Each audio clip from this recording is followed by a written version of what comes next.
মুসলিম শরীফে এসেছে, আমার নবী বলেন, যখন বান্দা গুনাহ করে, গুনাহ করার পরে ভয়ে আল্লাহর কাছে তওবা করতে থাকে, আল্লাহ মাফ করে দাও, আল্লাহ ফেরেশতাদেরকে ডাক দিয়ে জিজ্ঞেস করে, এই ফেরেশতা, আমার বান্দা কি আমার কাছে ক্ষমা চাচ্ছে? আমার কাছে ক্ষমা চাচ্ছে? ফেরেশতারা ডাকে, হ্যাঁ আল্লাহ আপনার কাছেই তো। সে গুনাহ করার পরও মানতেছে যে আমি একজন আছি তার রব। গুনাহ হয়ে গিয়েছে, তারপরেও তা আমার কাছে ক্ষমা চাচ্ছে সে, যে আমি তার রব আছি, সেটা বিলিভ করে না দেখে। ফেরেশতারা বলে, হ্যাঁ আল্লাহ, না দেখেই তো বিশ্বাস করছে তোমাকে। আল্লাহ বলে, তাকে ক্ষমা করে দে, তাকে ক্ষমা করে দে, তার তওবাকে ক্ষমা করে দে। সুবহানাল্লাহ বলবেন না? তাকে ক্ষমা করে দে। আবার গুনাহ করে, আবার তওবা করে, আবার আল্লাহ জিজ্ঞেস করে, আমার কাছে ক্ষমা চাচ্ছে, সে মানে আমি একজন আছি, বলে হ্যাঁ ক্ষমা করে দে।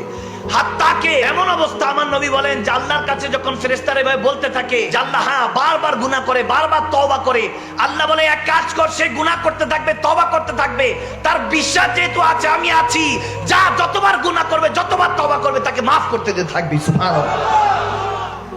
তওবাতুন নসুহা ওয়া তাওবাতুল ক্বাবলাল মাউত। মৃত্যুর আগে তওবার রাস্তা খোলা আছে বান্দা। এখনো কাফনের কাপড়টা দিয়ে মুখটা এখনো ঢাকেন নাই।